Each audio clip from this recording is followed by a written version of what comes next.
Okay. Hey guys, it's been a little bit since I have done a live video on here. And I'm not gonna lie, I'm a little nervous. We're gonna see if this lighting's better over here. Um, but I have gotten a lot of questions as to why and how I have now gone without a cocktail or a beer or anything for about 16 days at this point. So I thought I would just come do a live. It was way easier to do this than type it all out. As most of you know, I am doing a fitness program called MBF, and it's 3 weeks. And I wanted to go into this program giving my all. I wanted to, at the end of this 3 weeks, have great results. I wanted to feel better. I wanted my clothes to fit better. I wanted all of this to be better. And so I had to take a look at myself and the habits that I had picked up since COVID. And maybe of you guys can relate. But Matt and I have always loved a good IPA. I love a good glass of champagne. We go out to dinner, we have date nights. I don't mind a glass. I don't mind a glass or two. We very rarely drink at the house unless we were by the pool.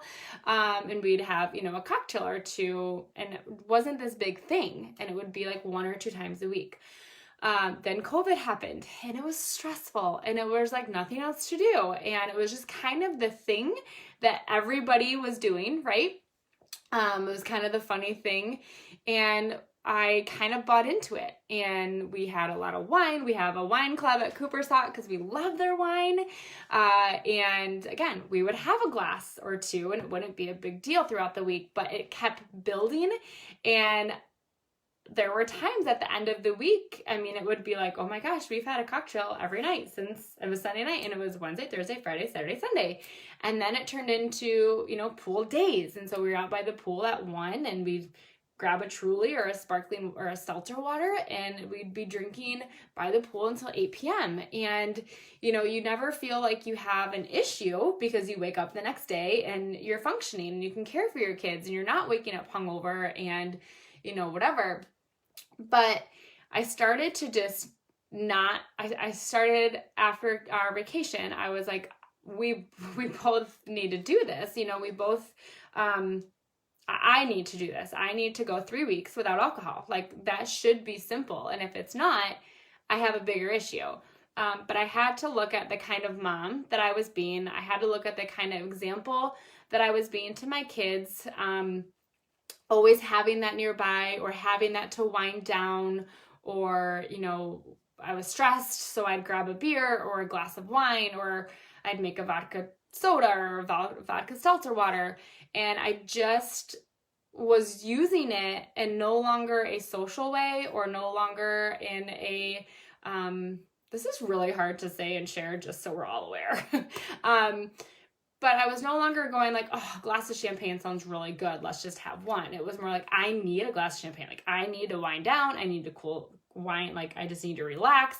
I'm a more fun mom.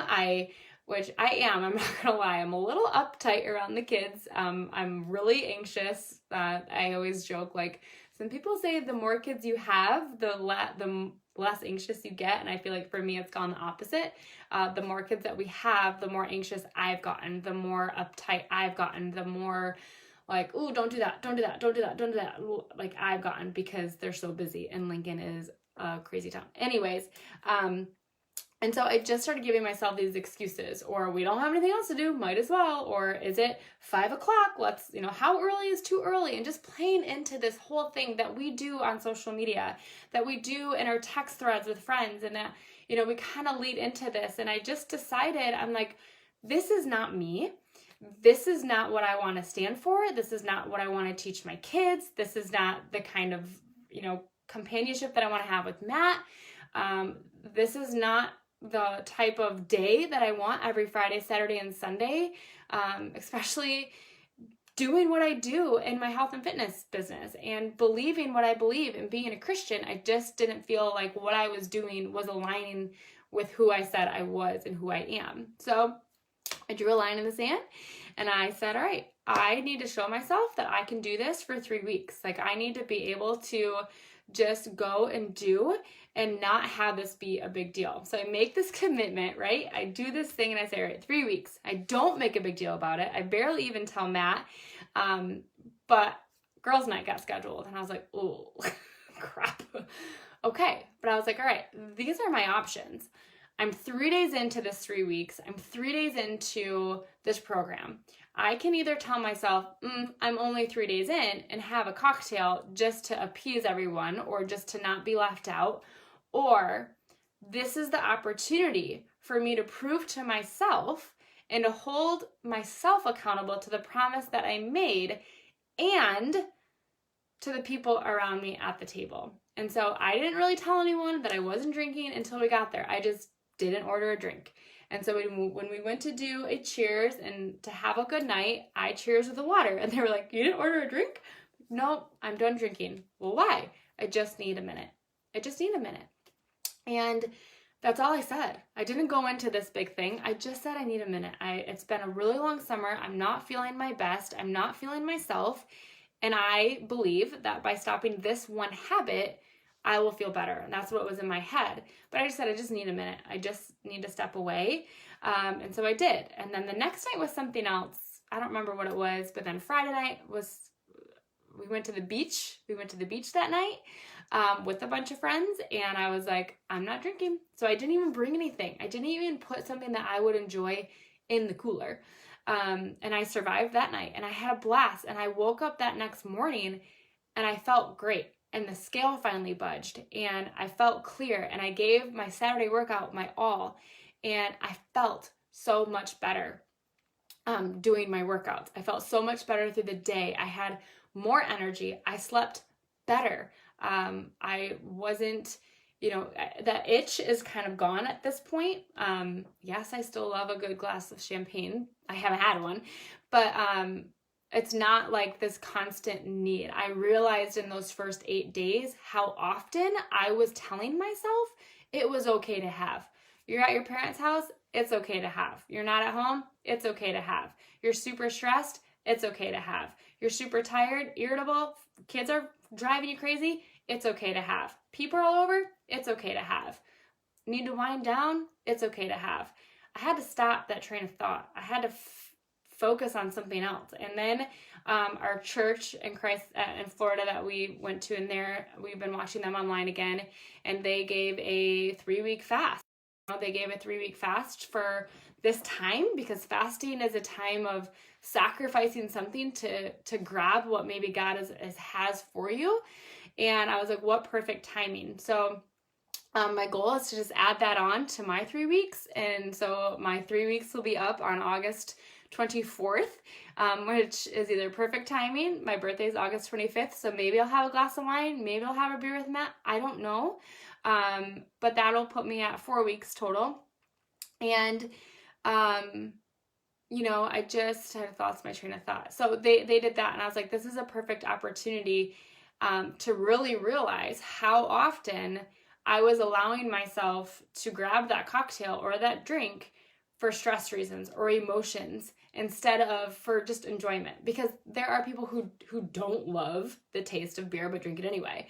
Matt and I love a good craft beer. Like, we love going to New Holland and trying different brews and like the flavor. I love trying different champagnes. I love wine. I love wine tasting. It's enjoyable to me, but it was getting to the point where it's not just something that was enjoyable. It wasn't something like, yeah, let's have a glass. It was the reason that I was drinking. It was the reason that I was wanting those cocktails that made me need to stop. So it's not I won't say that I will never have a glass again. Like, I'm going to. We genuinely enjoy it. But I am going to be more aware on whether and I heard this quote in a movie this weekend, which was kind of ironic. Super random movie. I can't remember the name of it, but Reese Witherspoon is the one who said it. And in the movie, she says, my dad told me you don't drink to feel better, you drink to feel even better. And that sounds silly, but it kind of stuck with me, that grabbing a cocktail is not going to make you feel better. It might in the moment, but the next day, 2 days, 3 days, the longer you do it, the worse you're going to feel. And so, you have to figure out your fine line with that. But I just was going to it for the wrong reasons. I'm kind of rambling now, but I'm kind of losing my train of thought. I was going to it for the wrong reasons, and I just decided that for my health, for my family, for who I wanted to be, for my following, for my clients, for you guys on social media, I wanted to make sure that my actions were aligning with the person that I say that I am and the beliefs that I have. And I don't feel like that was lining up. And so I had to take a step back and do something different. So, I've had a few people say, I want to do this program, but I don't want to give up maybe, alcohol, or I don't want to give up XYZ. And in my opinion, that's your prerogative. That's your choice. My clients in my group are still having their glass of wine as their little treat meal on the weekend. They're still having, their cocktails on their planned time. But we're really just trying to work on that emotion with anything. And so I shared with them, like, maybe it's not alcohol for you, but maybe you're stress eating chips. Maybe it's crackers. Maybe it's cheese. Maybe it's peanut butter. Maybe it's cookies and cakes and ice cream and cereal or whatever. But there's something that when you feel stressed out, or you're anxious, or you feel upset, or you're sad, or you're just frustrated,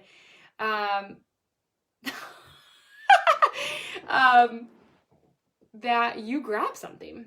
Chocolate, yeah, like chocolate, candy. When you have those emotions, you're grabbing something. And for me, it was turning to be alcohol. So you have to kind of figure out, when you have those feelings, what you're grabbing. That's the thing that we want to work on for you. That's the thing that I would encourage you to work on, even if you're not in my groups, to say, how am I using this as an emotional eating or stress eating to help me feel better? Because it's not going to help you feel better. And one of the things that I learned in our nutrition program, To Be Mindset, was asking yourself, how is this going to help me? How is this going to make me feel better? Or do I need this opportunity right now? Do I need this? Is this a want? It's all different. And you have to figure out the reason behind that. And I'm not a counselor. I'm just sharing my own experience. I'm just sharing what I've learned through different nutrition programs and trainings with food and emotions and kind of what we go to. So that is why I chose no alcohol for this time being. Like I said, I don't know when or if or whatever. I've had that question too. I don't know. This was just a challenge that I wanted to take for myself. I know that we are starting the second phase of MBF with MBFA, which is a little bit more intense than the program I'm doing now. And I want to make sure again that I'm giving my all. So we'll take it day by day, but my first goal is August 24th, is making it to then. And then from there, I'll go with it and I'll see, where I'm at and what I'm doing and how I feel. And right now, you guys, I feel incredible. I feel strong. I feel in control. I feel clean. I don't feel bloated. I don't feel fogged-headed. I'm still tired, but that's because I am working, till 10:30, and then up with Lincoln and starting my day. But I don't feel the tired that I was feeling 16 days ago. So set the goal. Maybe it's 7 days. Maybe it's 10. Maybe it's 12. Maybe it's 14. Maybe you just finish this last week out with me, with whatever goal, with whatever crutch you're struggling with, and carry it out with me until Monday morning and see how you feel. But I just would encourage you guys to just take a look and see what you're struggling with or what you gravitate to when you're stressed, when your emotions are high in a negative way. And I'll share this example on Saturday, and then I'll end it. But Saturday was super stressful. The kids were a chaos in the morning. We had family over for Hayden's birthday, and some other things came up for those families. And my nephew was sick, and my niece was sick, and things were happening. And I was just bummed that they were missing out. And then, the kids are stressful. And I remember thinking, I texted my girlfriends like, all right, alcohol break is going to end today. I'm so stressed out and I'm just in like the worst mood ever. And then I came in and Hayden was crying about her cake not being chocolate because it was vanilla. And I was going to go for a walk. And I just said, Hayden, I'm going to put you in the stroller and we're going to go. And so I put her in the stroller and she ended up napping for about 45 minutes. And I got a 5-mile run in with worship music and podcasts and nothing. I just stayed off my phone. I listened to the podcast. I pushed Hayden. I walked, I ran, and I came back and I felt so much better. I felt so much less stress. I felt so much more focused and refreshed and in a good mood.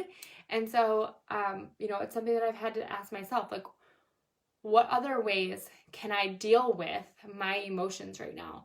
And I know I can't always just go for a run or for a walk, and maybe that's not for you, but maybe it's turning on some dance music. Maybe it's turning on some worship. Maybe for me, it's been jumping in the pool and going back outside and in the pool with the kids, or canceling dinner and being like, all right, we're having cereal. All right, we're having this. And just taking that next step that would have put me over the edge and taking that out and doing something that brings everyone else joy. The kids are still fed. We are still fed, but maybe is less than an ideal dinner, but it didn't push me over the edge. So take it one step at a time. Thank you for watching this video.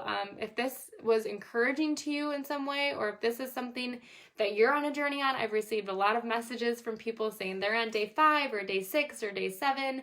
One girl was on day 28. One girl was on 4 months.